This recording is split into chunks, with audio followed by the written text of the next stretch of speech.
ஒரு சிறுவனினுடைய பிடிவாதத்தினால் அவன் உட்பட அவனினுடைய தாய் மற்றும் தந்தை என்று சொல்லி மூவருமாக உயிரிழந்திருக்கக்கூடிய ஒரு கொடுமையான சம்பவம் நடந்தேறி இருக்கின்றது என்றால் குறிப்பிட்ட இந்த சம்பவத்துக்கு இது இன்னும் பொருத்தமானதாக இருக்கும் அப்படி என்று சொல்லி நம்புகின்றேன். குறிப்பிட்ட இந்த ஒரு விடயம் தொடர்பாக கடந்த சில நாட்களாக இது தொடர்பான காணொளிகள் அதிகமாக பகிரப்பட்டு கொண்டிருந்தது. ஆனாலுமே இதனுடைய பின்னணி நிறைய பேருக்கு தெரிந்திருக்கவில்லை. குறிப்பாக இந்த சம்பவம் எங்கே நடைபெற்றது, இதனுடைய பின்னணி என்ன, எதற்காக இவ்வாறு நடந்தது அப்படி என்று சொல்லி எந்த விவரங்களுமே தெரியப்படாமல் இருந்தது. ஆனால் தற்பொழுது நான் இந்த காணொளியில் இந்த விடயத்துக்கு பின்னால் இருக்கக்கூடிய உண்மையான பின்னணியில இருந்து இந்த ஒரு விடயம் தொடர்பாக என்னுடைய கருத்துக்களையுமே பகிர இருக்கின்றேன். விழிப்புணர்வு சார்ந்து நான் இந்த விடயத்தை இன்றைக்கு பகிர இருக்கின்றேன். அந்த வகையிலே முடிந்தளவு இந்த காணொளியை பார்த்து கொண்டிருக்கிற நீங்கள் இந்த காணொளியை என்னவர்களுக்கு பகிர்ந்து கொள்ளுங்கள். ஏனென்றால் இப்படியான பிள்ளைகளும் எங்களுக்குள்ளே வாழ்ந்து கொண்டுதான் இருக்கின்றார்கள். என்ன விடயம் என்பதை விரிவாக நாங்கள் பார்க்கலாம். வணக்கம், நான் உங்கள் சங்கவி. வீடியோ பார்த்து கொண்டிருக்கிற நீங்கள் யாராவது சேனலை சப்ஸ்கிரைப் பண்ணாமல் பார்த்து கொண்டிருந்தீங்கன்னா சப்ஸ்கிரைப் பண்ணிட்டு பாருங்க. அப்படியே பக்கத்தில் இருக்கிற பெல் பட்டனையும் கிளிக் செய்து வைத்துக் கொள்ளுங்கள். அப்போ தான் நான் போடுற வீடியோஸ் எல்லாமே உங்களுக்கு நோட்டிஃபிகேஷன்ஸாக வரும். இன்றைக்கு 2026 ஆண்டு ஆகஸ்ட் மாதம் 23ஆம் தேதியாக இருக்கின்றது. இந்த நிலைமையில் இன்றைய தினம், நேற்றைய தினம், நேற்றைக்கு முந்தைய தினம் அப்படி என்று சொல்லி ஒரு காணொளி அதிக அளவில் எல்லா சமூக வலைத்தள பக்கங்கள்லையுமே பலரால் பகிரப்பட்ட வண்ணமாகவே இருந்தது. நான் அந்த காணொளியை பார்க்கின்ற சமயத்திலையும் கூட ஆரம்பத்தில் பார்த்த உடனே எண்ணி இருந்த விடயம் சுற்றுலா பயணி ஒருவர் புகைப்படமோ காணொலியோ எடுக்கின்ற சமயத்திலே அவரை அறியாமல் அவர் அந்த மலையினுடைய விளிம்புக்கு சென்று விட்டார் என்கின்ற மாதிரியாகத்தான் எண்ணியிருந்தேன். அதன் பின்னராகத்தான் அதனுடைய உண்மை சம்பவங்களை தேடி அறிகின்ற சமயத்தில் உண்மைக்குமே அதிர்ச்சியை ஏற்படுத்துகின்ற விதமாக இருந்தது. இதே மாதிரி என்னை போன்றுதான் பலருமே உண்மை சம்பவம் தெரியாமல் அது பற்றி வேறு வேறு விடயங்கள் நடந்திருக்கலாம் என்று சொல்லி எண்ணிக்கொண்டிருக்கக்கூடும். அந்த வகையில் என்ன நடந்திருக்கு அப்படின்னு பார்த்தீங்கன்னா, குறிப்பிட்ட அந்த இளைஞனுக்கு அல்லது சிறுவன் அப்படின்னு சொல்லி கூட சொல்ல முடியும். காரணம், அந்த இளைஞனுக்கு 18 வயது தான். அந்த வகையிலே அந்த 18 வயதான இளைஞன் அந்த மலை உச்சியிலே நின்று கொண்டு தனக்கான அந்த கைபேசி கிடைக்காவிட்டால் தான் உயிரிழந்து விடுவேன் என்கின்ற மாதிரியாகத்தான் அவர்களுடைய பெற்றோரை மிரட்டிய வண்ணமாக அதில் நின்றிருந்ததாக சொல்லப்படுகின்றது. குறிப்பாக இந்த சம்பவம் நடந்தேறி இருக்கிறது மகாராஷ்டிராவின் சாம்பாஜி நகர் மாவட்டத்தின் பாலுச் பகுதியை ஒட்டிய டிஸ்கோனில் அமைந்திருக்கக்கூடிய கவாட்டியா மலையில தான் இந்த ஒரு சம்பவம் நடந்தேறி இருக்கின்றது.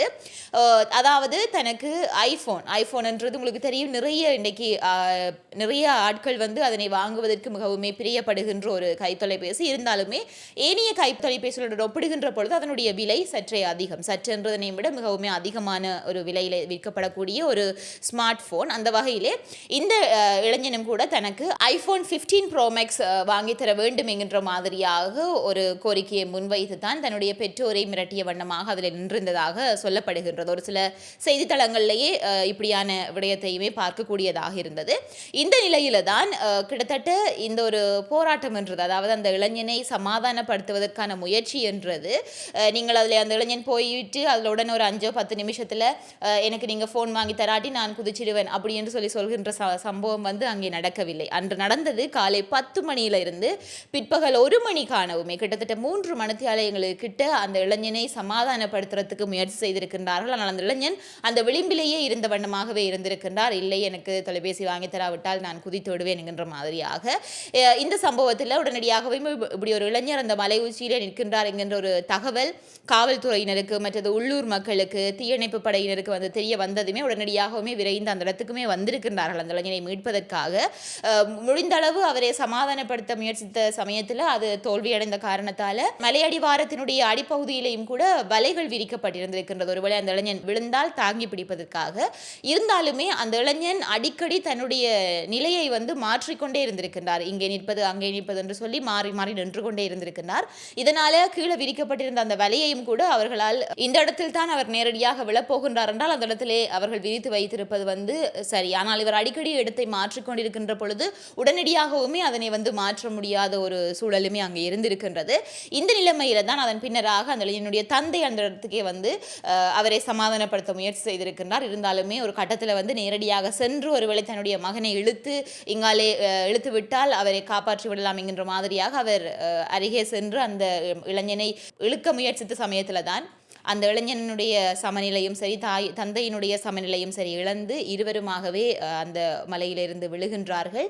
கிட்டத்தட்ட அந்த மலையினுடைய உயரம் என்றது நிலத்தில் இருந்து ஒரு 400-500 அடி உயரமான ஒரு மலை என்று சொல்லப்படுகின்றது. இதனை கண் முன்னால் பார்த்து கொண்டிருந்த அந்த தாய் அந்த ஒரு நொடியில் என்ன செய்கிறது என்று தெரியாமல் ஒரு பதற்றத்தில் அவருமே ஒரு சில நொடி பொழுதுகளில் ஒரு சில நேர இடைவெளிகள்லேயே அவருமே அந்த மலையிலிருந்து விழக்கூடிய காட்சிகளையுமே நீங்கள் பார்த்திருப்பீர்கள். இந்த நிலைமையில இப்படியான ஒரு காணொளி தான் அவர்கள் மூவருமாக அந்த மலையிலிருந்து விழக்கூடிய காணொளிகள் தான் எல்லா சமூக வலைத்தள பக்கங்கள்லையுமே பகிரப்பட்டு கொண்டிருந்தது. குறிப்பாக ஒரு கைபேசிக்காக அந்த இடத்திலே சென்று தன்னுடைய தாய் தந்தையரை மிரட்டிய வண்ணமாக நான் அதனை உயிரிழந்து விடுவேன், நீங்கள் வாங்கி தராவிட்டால் உயிரிழந்து விடுவேன் என்று சொல்வதென்றது உங்களுக்கு சாதாரணமாக இருக்கலாம். ஆனால் அந்த ஒரு 3 மணத்தியாலயங்கள் அந்த பெற்ற தாய் பட்ட வேதனைகள் அல்லது தன்னுடைய மகன் இப்படி செய்கின்றானே என்ன செய்வது அப்படி என்று சொல்லி அவர் யோசித்த அந்த சிந்தனைகள் உண்மைக்குமே யாராலையுமே அதனை விவரிக்க முடியாது. அதே சமயம் அந்த ஒரு கணத்தில் அவருமே என்ன செய்கிறது என்று அறியாமல் விழுந்ததெல்லாமே இன்றைக்கு அந்த குடும்பமே உயிருடன் இல்லை. அவர்கள் விழுந்து மூவருமாகவே அந்த இடத்திலேயே உயிரிழந்து விட்டார்கள்.